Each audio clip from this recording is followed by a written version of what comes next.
स्वागत है आपका ब्रेक के बाद। और अब आप जुड़ चुके हैं हमारी खास मुहिम शेयर बाजार सबका अधिकार के साथ। बचत करना हम सब की आदत में शुमार है, लेकिन इस बचत का निवेश हम कहां करें, किस तरीके से करें, यह बड़ा सवाल है। और लगातार ईटी नाउ स्वदेश आपकी इन्हीं उलझनों का सलूशन देता है। शेयर बाजार सबका अधिकार के जरिए हमारी कोशिश है कि हर छोटे बड़े शहर के आम निवेशक को हम शेयर बाजार से जोड़ने की, उनकी फाइनेंशियल लिटरेसी की राह को और आसान बनाए, ताकि हिंदुस्तान की तेजी से हो रही तरक्की में आप भी एक भागीदार बन सके।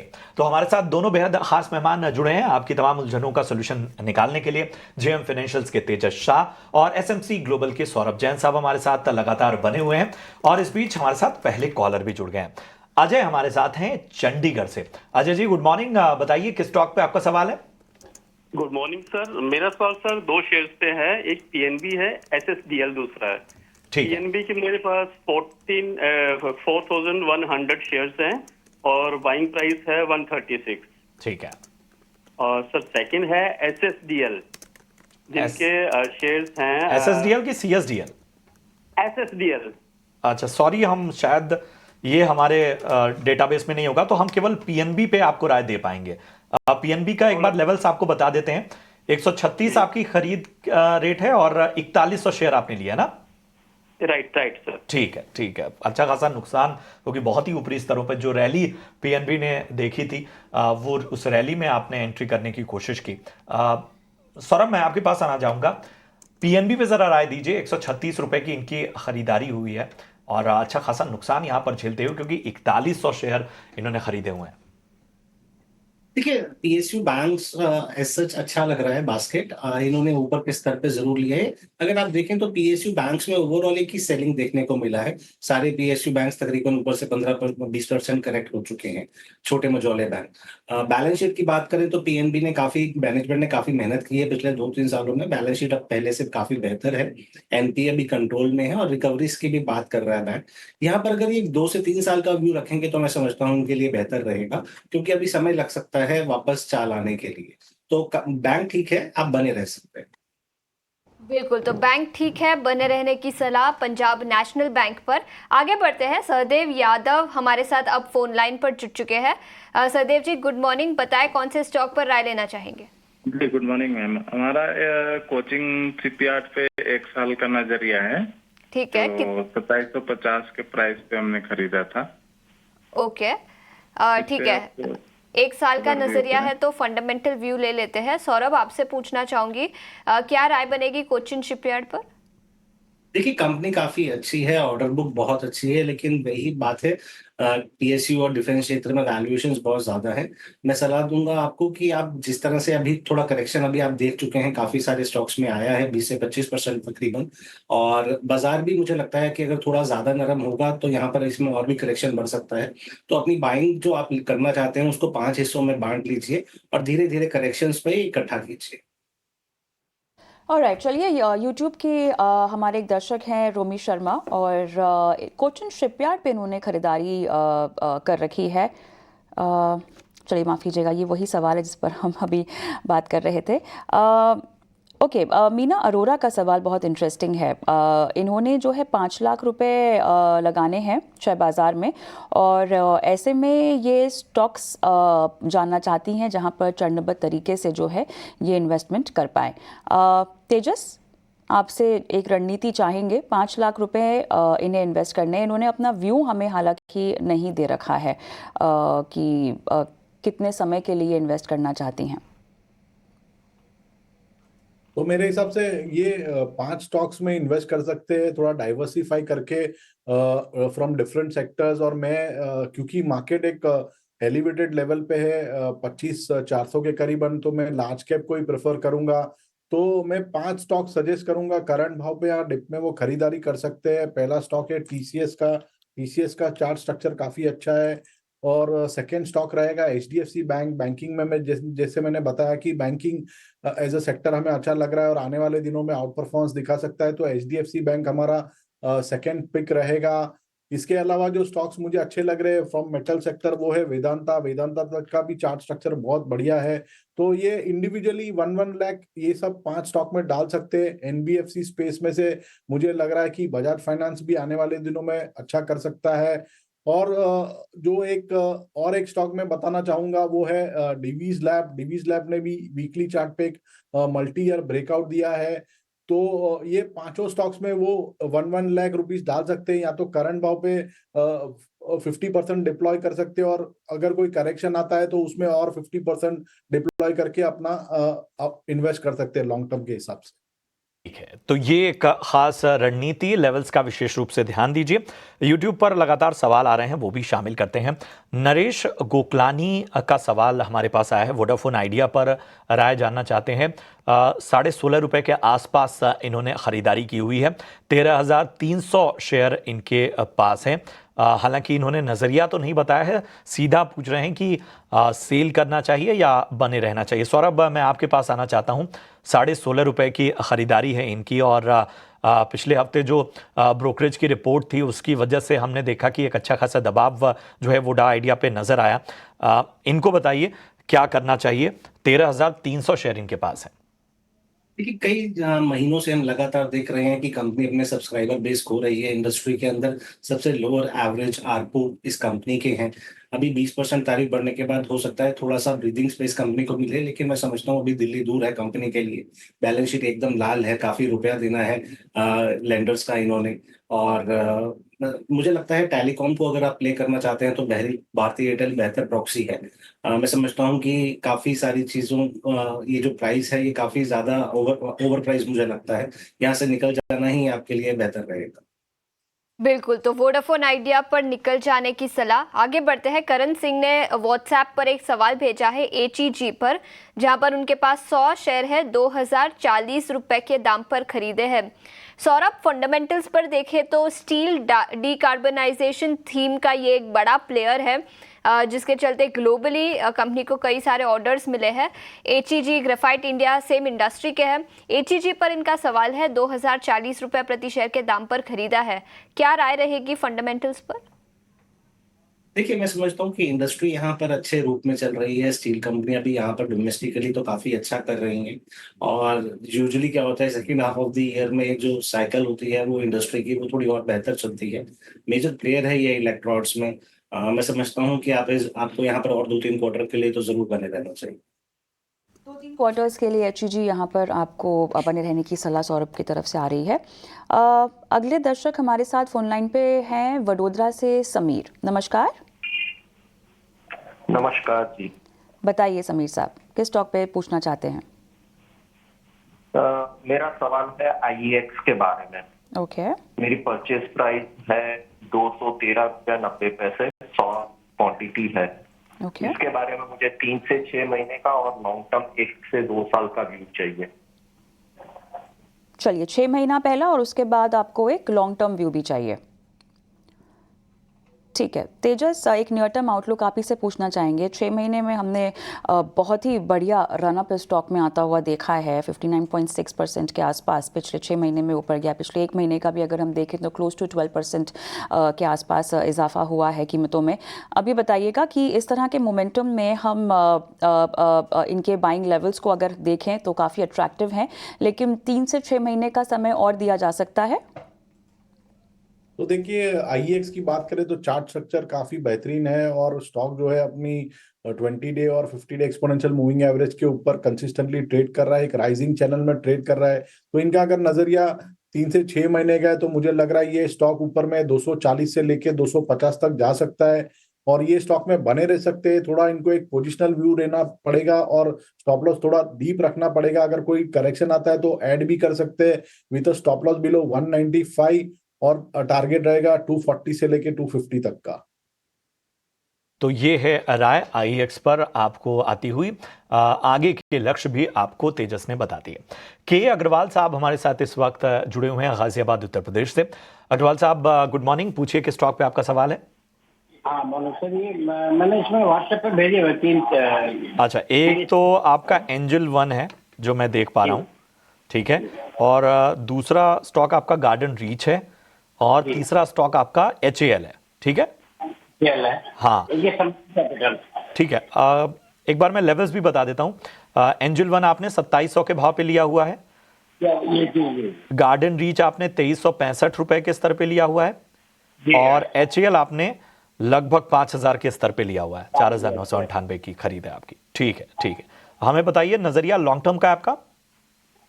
हाँ, लॉन्ग टर्म तो हो सकता है, यानी कि 1 ईयर तक ठीक बुक कर सकता हूँ, ऐसी कोई ठीक है, ठीक है। हालांकि आपको खास रणनीति तीनों स्टॉक पे बनानी होगी। सौरभ, मैं आपके पास आना चाहूंगा।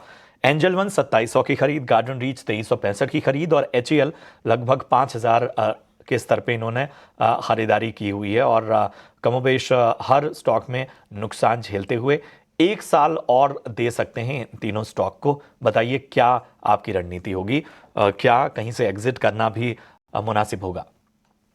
देखिए, तीनों ही स्टॉक इन्होंने ठीक-ठाक दिए हैं, कंपनियाँ अच्छी हैं, ग्रोथ आउटलुक काफ़ी पॉजिटिव है। लेकिन एट द सेम टाइम सारी जो ग्रोथ अपॉर्च्युनिटीज़ हैं अगले 2-4 साल की, वो प्राइस में बेक्ड इन हैं, वैल्यूएशंस बहुत ज़्यादा थी, इसीलिए करेक्शन हो रहा है। कंपनियाँ अगर ये लंबे समय के लिए रखना चाहते हैं, 1 साल से ज़्यादा का इन्हें व्यू बनाना पड़ेगा, इन्हें मैं समझता हूँ व्यू बनाना पड़ेगा तकरीबन 3 साल के लिए, तब जाके मुझे लगता है कि इन्हें कुछ मुनाफ़ा मिल सकेगा। अगर मार्केट में नरमी आई तो स्टॉक और भी करेक्ट हो सकते हैं। तो अगर इनका व्यू बिल्कुल शॉर्ट टर्म का, अगर ये घबरा जाएँ अगर और करेक्शन हो, तो उससे बेटर ये है कि थोड़ा-सा अगर बाउंस बैक हो तो निकल जाएँ, वरना अन्यथा 2 से 3 साल का कम से कम व्यू बनाएँ। बिल्कुल। आगे बढ़ते हैं। व्हाट्सएप पर हमारे लिए सवाल भेजा है आरती इंडस्ट्रीज पर। 101 शेयर है उनके पास, जो उन्होंने 741.3 रुपीस प्रति शेयर के दाम पर खरीदे हैं। उन्होंने अपना टाइम होराइजन तो नहीं बताया, लेकिन नियर टर्म के टाइम होराइजन से देखें तो आरती इंडस्ट्रीज इस स्टॉक पर हम राय लेंगे। तेजस 741.3 का उनका परचेज प्राइस है। टेक्निकल्स पर देखें तो क्या राय बनेगी?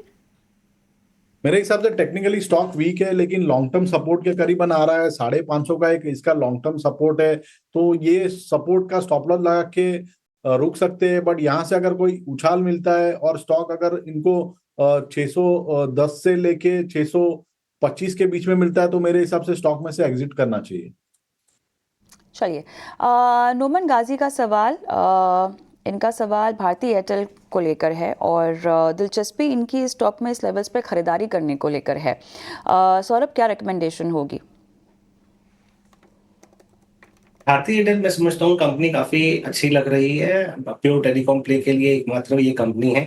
टैरिफ हाइक्स आने वाले समय में हम और भी देखेंगे, अगले 1-2 साल में और भी आते हुए, जिसकी वजह से प्रॉफिटेबिलिटी और राइज होगी। आप इस स्टॉक को लॉन्ग टर्म के लिए बिल्कुल खरीद सकते हैं। नजरिया और आपको खरीदारी की सलाह भारतीय एयरटेल में दी जा रही है। कुछ व्हाट्सएप से जो हमारे पास सवाल आए हैं उनको शामिल करते हैं।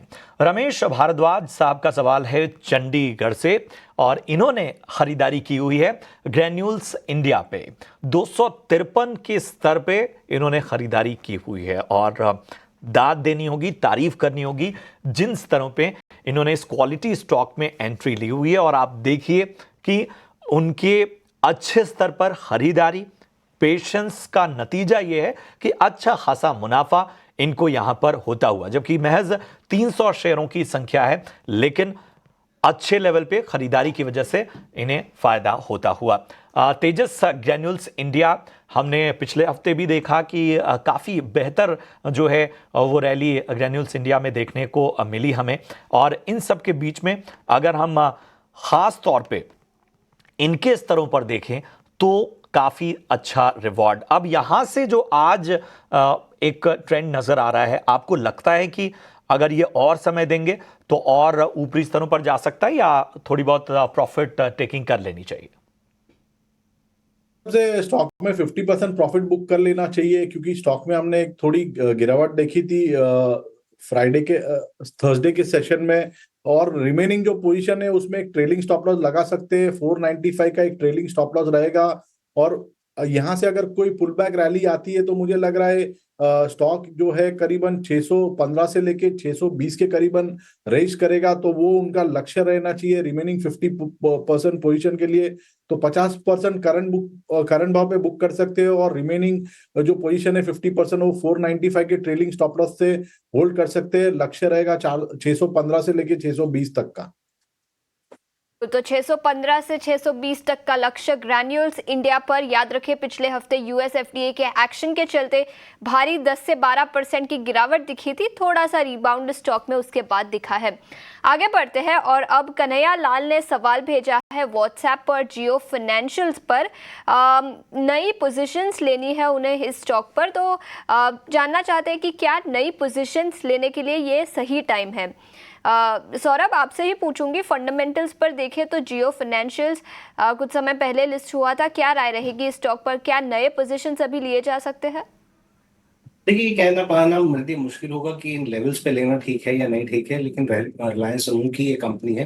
कंपनी के जो ग्रोथ प्लान्स हैं वो काफी स्ट्रांग हैं। अभी नंबर्स में हालांकि रिफ्लेक्शन नहीं आया है, लेकिन कंपनी उस तरफ अपने कदम बहुत अच्छे से बढ़ा रही है। मुझे लगता है कि ये एक अच्छी स्टोरी है अगले 3-5 साल के लिए। तो लंबे समय के लिए मैं कहूंगा जी हाँ, और बिल्कुल ले सकते हैं। चलिए आगे बढ़ते हैं और सयान मुखर्जी का सवाल व्हाट्सएप के ज़रिए लेंगे और क्लियरली इनका सवाल एक्साइड पर है। तेजस आपके पास मैं आऊँगी क्योंकि ये जो आप अपनी बाइंग प्राइस बता रहे हैं एक्साइड में वो लगभग 556 की है और नज़रिए का हालांकि हमें कोई अंदाज़ा इन्होंने अभी नहीं दिया है। बताइएगा क्या रणनीति अपनानी चाहिए इनको बाइंग प्राइस को ध्यान में रखते हुए? काफ़ी ऊंचे भाव पर है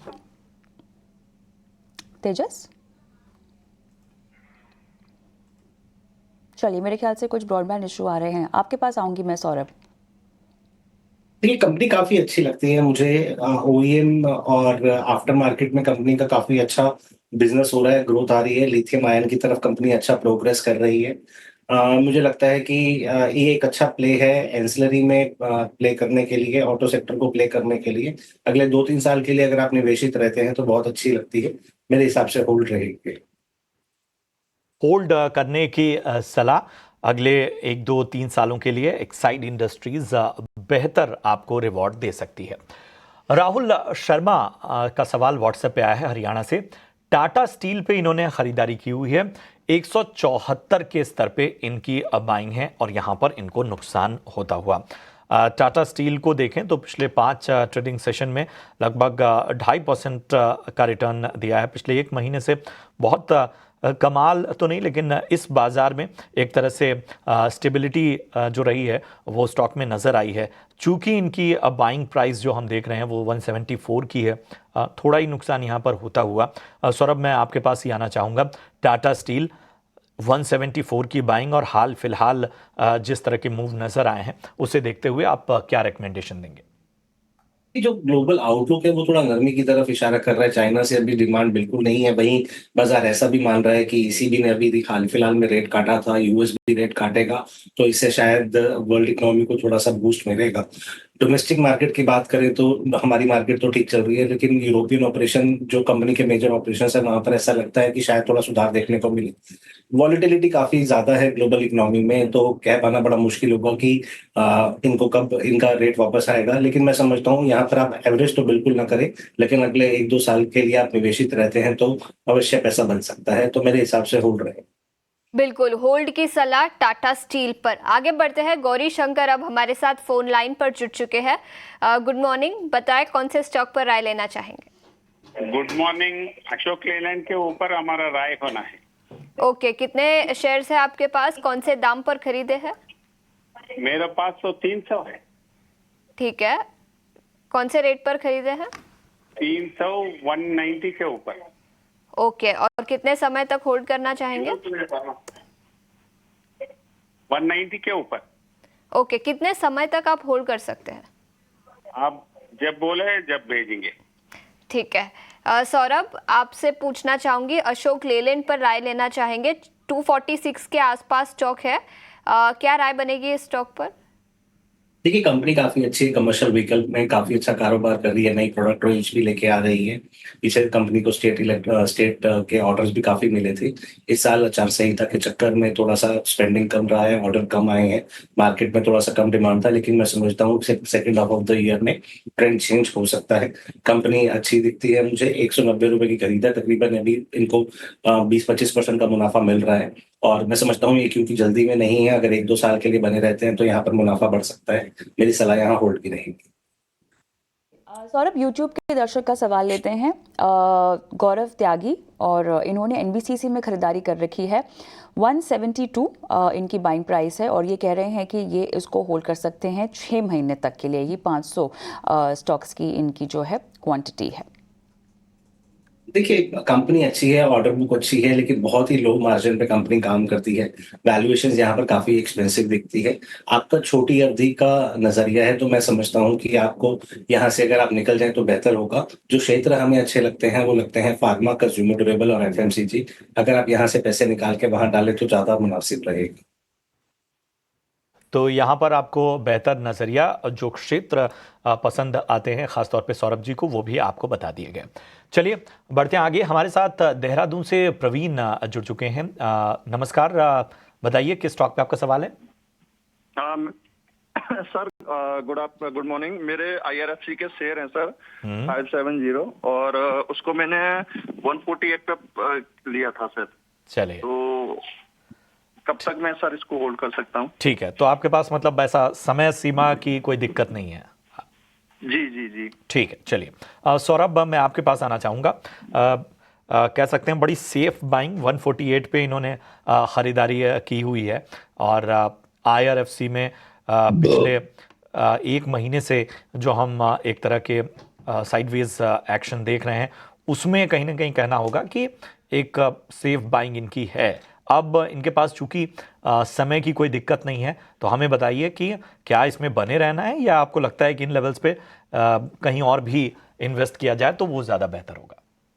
देखिए, कंपनी अच्छी है और ग्रोथ अपॉर्चुनिटीज काफी अच्छी हैं।